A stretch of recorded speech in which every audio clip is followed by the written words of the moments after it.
Мейірімділік шындықтан жоғары. Үлкенге, әріптесіне, досына сенікі қате деп жазғырсан, кемшілігін бетіне бассан, ол мойындайды ма?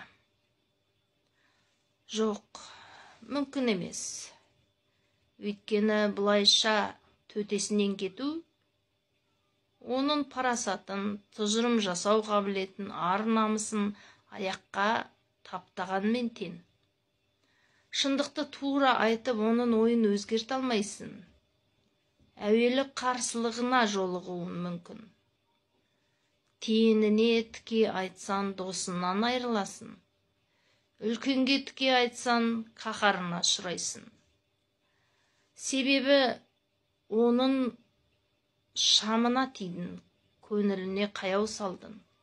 Бұл тек өз жолында өзің кескеннен өзге түк емес. Сонда шындықты айтуға болмайды ма? Иә, мейірімділік шындықтан жоғары. Әркімнің өз шындығы бар. Сен онымен салғыласып, отылып қалуында мүмкін. Шындықты айтатын уақыты орны болады. Және ол ешқашан тура айтылмайды. Шындықты айтпас бұрын жауған қарға ізіңді түсірмеуді үйрен деген мақал бар. Біреуге ақыл айтпақ болсан, жайдары сөйле. Ол білмей тұрған нәрсені өзі ұмыт қалдырғандай етіп есіне сал. Оған сенетінді білдірт. Ақылын басқалардан асып тұрсын, бірақ мүмкін болса, оның алдында ақылды екенінді ешқашан бұлдама. Мүмкін қателесіп тұрған шығармын. Мына жағдайды түсінбей тұрмын деп бастаудың қалайда керемет нәтиже беретінін есінде болсын.